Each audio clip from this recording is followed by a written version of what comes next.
Kabanda toddamu kumanyira babaka ba parliament aba NRM. Stop undermining the parliament of the Republic of Uganda. Stop undermining NRM MPs. Toddanga mukutumanyira okutuuka ku ekyo gwessebo. Nze mubakutya siriimu. Era bw'oba obala abakutya tombala. Kuba siriimu mubakutya. Ate nze bwe mba ku mazima siina kyentya. The lawyers know there is a Latin maxim. Veritas nihil timet. The truth fears nothing. Omuntu ali ku mazima talina kyatya. Gwe wennyini oli mulungi nnyo mu buzannyo bwa blackmail kwonaganya amaofiisi byoluddemu okuva nga mukyeyita abavubuka mu youth politics. Mubeera mwoyo katemba atali musasulire ku blackmailinga bantu kuzunza lugambo. Speaker koledde ebintu bingi oyawudde abantu bangi ku mukyalo oyo Nalongo Triple A. Bw'owaayira kino bw'omuteeka mu fiya bw'okola ki bw'omwawula abaana bonna abali abalungi ba Honorable Brandon abakola nga PR y'omukyalo oyo abantu ne bamanya ebintu ebirungi byakola bonna wabamwawulako.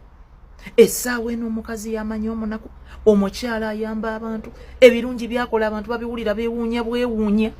Jjojjuuzi namutwalira akakyala akali kalina ebizibu by'obufumbo kakazi katute kamanyi gye kadda mu ddakiika budakiika ng'akawadde obuyambi ddakiika budakiika ng'atadde comment ku bbaluwa ya Annie Taylor wuuyo mumuwete gundi emmotoka y'essomero lye.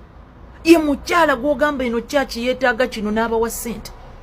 Oyo mukyala yakwata Kereziya wali ekyo erubaga n'agiwa biliyoni 2 mu mpeke cash. Ye mukyala yakwata biliyoni namba n'agiteeka mu Kereziya y'eri ewa deputy speaker cash. Ye mukyala atayina unfulfilled pledges abantu kyasuubiza kyabawa. Lwaki mwagala okwemeza ennyo? Okimanyi nti ebbanga lyonna okuva wateekayo ka Twitter wagenda n'oteeka ka Twitter ko gwe wennyini. Mbujje n'omuhoozi mbwakutumye mb'olagire ba MOP ffe mb'otulagire gwe Kabanda mb'otulagire speaker ne deputy speaker ku bifo ebyo abaliwo kati. Tewali yabikusaba. Njagala otuweeyo ebbaluwa ey'endorsement gy'oli mu kugamba mbu withdrawals. Tuwe ebbaluwa nga deputy speaker oba speaker bakuwandiikira bagikusaba. Kundisa okunkakasa mu rule 20 mu section 25 mu rules of procedure eza NRM caucus. Mulimu wakigambira nti Kabanda oyina okwendoosinga speaker oba deputy. Ngamba gwe Kabanda kuba mmanyi oyo siyaasa wuwo. Oyo kyakaali wuwo ebyo si bya General MK. Blackmail z'okoze ku babaka ba parliament mu linnya lya MK. Ensi n'ezimanya bakomako omuliro. Otiisatiisa babaka gwe tebajja kulangirira gwe tebajja kukola bwe bati General MK kino ng'obayoolako ssente. Soko otubulire omusimbi gwe mwakuŋŋaanyiza wano juzi mu misinde gye mwayise gye General MK n'atalabikako. Soko otubulire ezo ssente mwazitadde luddawo.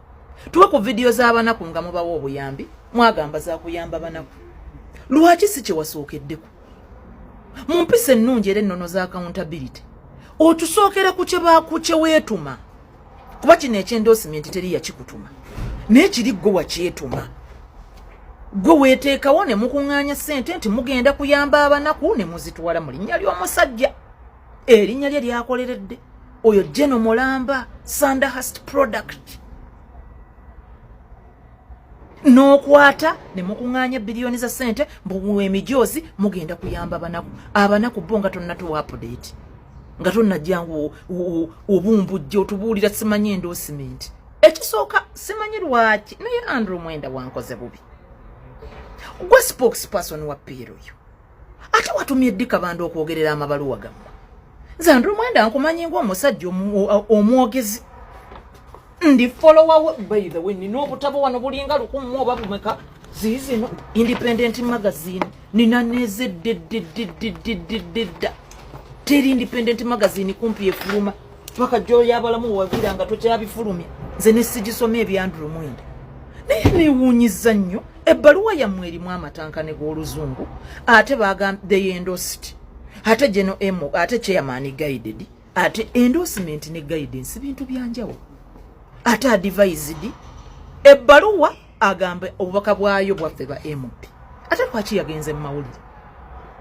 Ensonga eyamuyisizza ab'amawulire ayagala okuteekawo ekibeera ku mukazi yatandikira ku emmotoka eyo kambabuulire mukyala Anita Amongo Nalongo tannagigulako emmotoka baagimuwa ku birthday mu November emmotoka eyerudde mu basement y'omukyalo oyo yennyini Kabanda yaliwo nga bagireetera n'agikuba ebifaananyi kumba atereka blackmail era mwegendereza abantu bemuseka nabo mwensi nvundu ensimbi Kabanda yennyini yeyakutte ebifaananyi n'asomera mawudiiro tikati mulumbire mu kya mmotoka emmotoka gyamanyidde ddala nti omukyalo oyo si ye yagigula yagisasulira emisolo ng'erino yingira eggwanga it was a gift naye ng'ate balina gisasulira emisolo yingira eggwanga kwate yali ya charity or anything it was just a luxury gift Sipiika ayina emikwano baddangote be bakwano be baani oli omusajja oli omugagga taata wa Mr. Izo Muyimbi bakwano Sipiika ayamba abantu n'ayamba abasajja babadde muno nga bababba waliwo omusajja baali bamubba abafere ba gold nga bamubba billion 5 ng'asula mu Serena akaaba anoonya president bamukuba ekikono ba mafia buli wamu Sipiika ye yamutwalayo ne baba tracking ne babasesemyako billion 42 omusajja yali agenda n'amugulira oba iPhone ndowooza latest n'agimuwanga ekirabo ezi simu atya no zikozesa ezimu kuba abatamanyi na kye bataddemu ebyo birabulabo bantu bye baleeta ate Kabanda okimanyi naye gwe wennyini gwe wakwata ebifaananyi n'obiwa gundi ani mawu akatayi kaba tekannasala kkubo olw'okuba olwo oluka biliyoni zine 10 ze wamusaba era obadde ng'okubira n'abayambi b'essimu ng'obagamba Sipiika agayadde ate ssente mawa amutwala kumba oli gwamwekwipinga naye ng'emmotoka gy'ovuga ya parliament red number plate Sipiika yagezaako n'okuwoobwa komishona President Museveni n'agamba oyo Kabanda tayinza kukulembera yadde abantu ababiri okimanyi bulungi nti wakwata omukazi n'omusabika leesu n'omutwale wa president n'omugamba mbuno ono mukazi wa Bobi Wine owookubiri amuyinamu n'abaana 3 ne mwefulukutire yebigambo ne mulimba simanyi agenda kulya president Bobi Wine bomu ze baagala otega abali yekera baakolagana nabo kumba olimba mwayole biliyoni nga mutwala mbu simanya omukazi agenda awaba yekera basobole okwogera simanya be bakola n'oli esente ng'atego wennyini ozimulyako omukazi yaddayo akaaba n'ayogera amazima nti byabadde bipange okimanyi ekyakumisa obwa komishona Sipiika oyo n'omugenzi olanya baayagalako bukuwa seeke ya NRM negaana okwenda osinga gwanyumya endorsement kabulangane negaana okwenda osinga gwe Kabanda ka president agamba ku bufere obuli kwoyo naye olw'okuba mwegattagatta ne mulowooza nti tayimu eba eyiseewo abantu tebabijjukira blackmail kazannyoko siruwaza abatagoberera blackmail kazannyoko bino nze buno obubakasi bwajje n'omuhoozi mmanyi nti bino tabiriimu ate mmanyi nti byakuwuliddeko naye bingi naye kabakadde wano baali baakawa omukyala Jeni Balecha omulimu gwa State House Comptroller Kabanda wavuma Jeni Kabanda waliire emmere ku Jeni Kabanda walema okunaaba ng'osiiba olumba Jeni nze navaayo nekwambalira nenkubuuza omukyala Comptroller wa president mulamba omwagaza ki naye ne bambuulira luvannyuma nti oba obavuma bakuyite bakuwe ssente oludde ng'oteeka omukyala kuninga these are very serious allegations bwetubanga ddala tuli mu kisanja no sleep and no corruption wakati mu kuba nti mwagala okutukakasa ng'Anita bwali omubi ng'Anita nnyabo bwakoze eki ng'Anita nnyabo bwasimanya bwabbi eki ng'ate nammwe muli babbi sooka otubulire essente z'emijoozi gye mwaguze simanya ebya Pierre Oyombo mugenda kuyamba banaku